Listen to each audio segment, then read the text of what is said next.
Hello my crafty peeps, welcome to Thankful Thursday where we're going to make a thank you card. Now this is going to be a fall Thanksgiving sort of theme. I'm going to be using quite a few things from the holiday catalog. So we're going to need the Jar of Hunts stamp set. This does coordinate with the Jar of Love bundle, the Everyday Jar Framelits.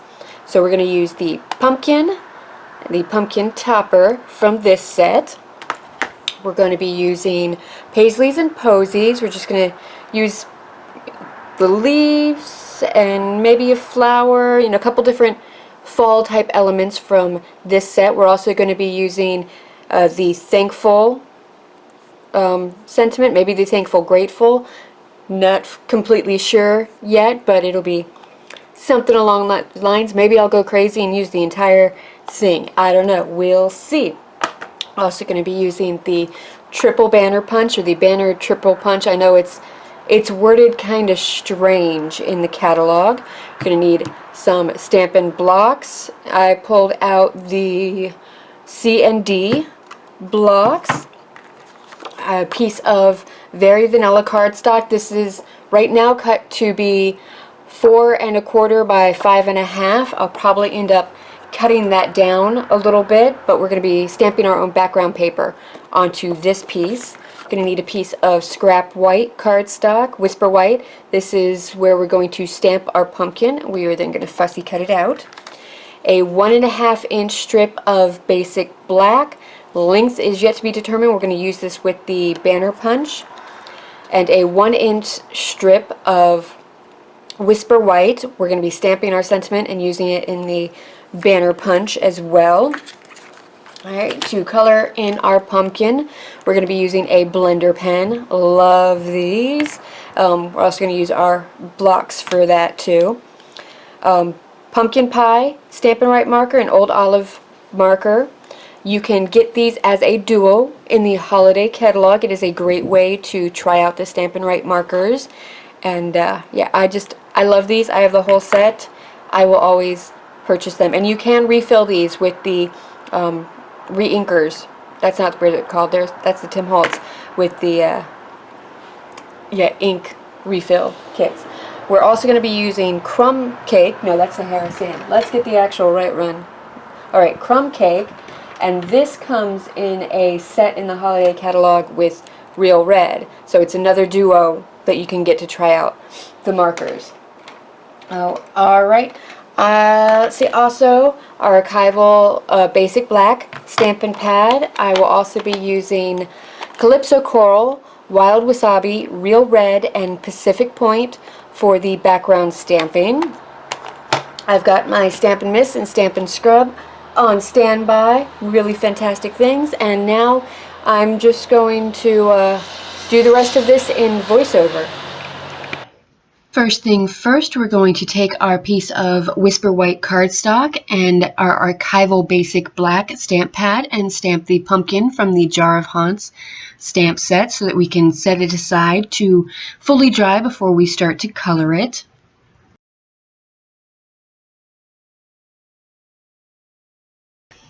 And now it's time to make our background pattern paper. So I'll be taking different stamps from the Paisleys and Posy stamp set, some of the smaller ones, and I'll be using Wild Wasabi, Real Red, Calypso Coral, Pacific Point, and So Saffron to just kind of fill in the area. You've seen me make background paper before. I have a video on it, so I'm just going to play some music and have you watch.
Now that the ink on our pumpkin has dried, we can color it in.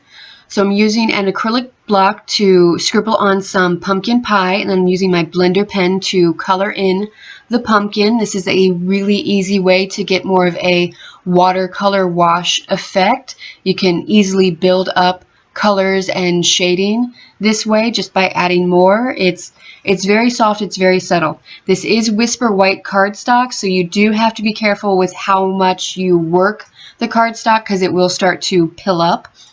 But as long as you're very gentle and you don't go crazy, you're going to be okay.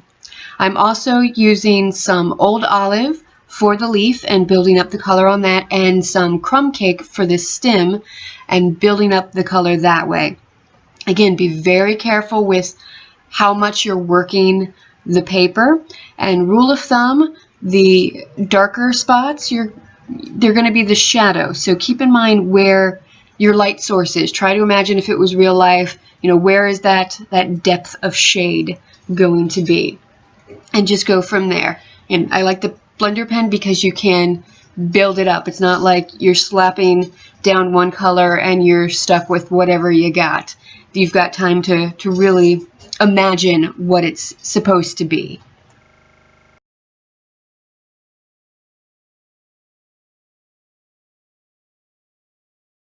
And now that our pumpkin is all colored in, we can fussy cut around it. A general rule of thumb when fussy cutting, you want to keep the blades of your scissor as still as possible and move the paper around. You're going to get softer corners and edges. This is something that takes a lot of practice to really perfect. I don't claim to be perfect, and there's still days where I'm just like, ee. But this is a handmade craft. Don't worry about perfection. Just take your time and do the best that you can. It'll be okay. Nobody's going to nitpick it. And if they do, maybe they shouldn't be getting a handmade gift from you. Now it's time to put that triple banner punch to good use. I'm going to go ahead and punch the end of the basic black and the Whisper White cardstock, and then I'm going to stamp the Thankful, Grateful, Blessed sentiment from the Paisleys and Posey stamp set using Pacific Point ink. I'm then going to use the Old Olive Stampin' Right marker and do dash lines around the edge of the piece of Whisper White. I just think that it finishes off, and y'all should know by now that I am a little bit addicted to the dashes and dots in my projects. It's just one of those things that happens. My name is Cheyenne, and I am addicted to dashes and dots.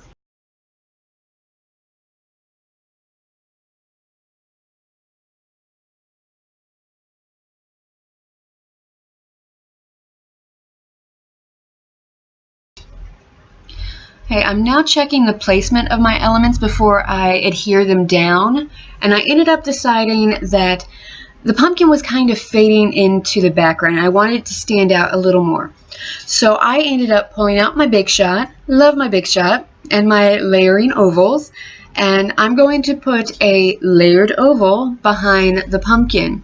I'm going to use some copper foil sheet. This stuff is really great. You do have to be careful when you're running it through the embossing machine, because any image that is on the cutting plate, it's probably going to transfer onto your foil sheet. It's just kind of the nature of the beast. So if you have a cutting plate that doesn't have anything on it, you might want to use it, or you can just accept that it's going to be.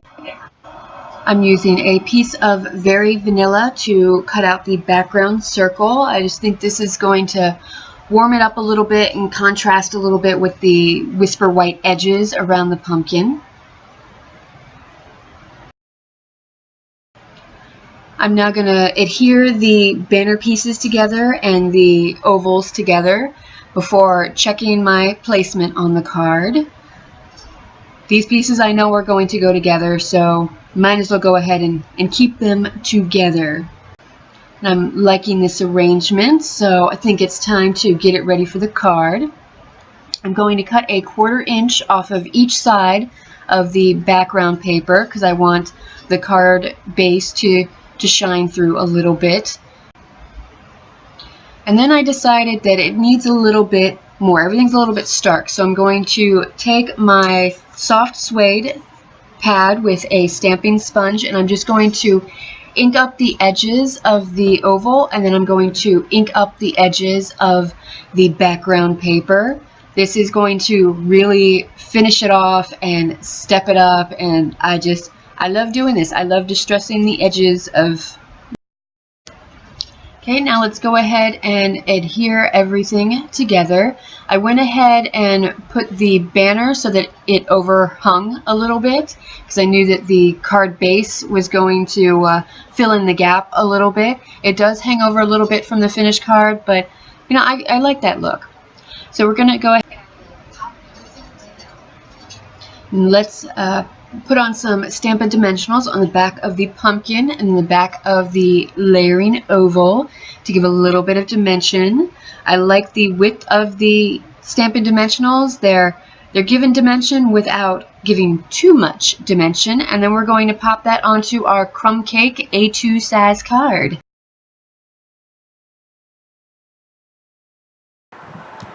Okay, so here's the finished card. I did ended up adding some So Saffron leaves to the mix and some soft suede to kind of distress the edges with the Stampin' sponge piece.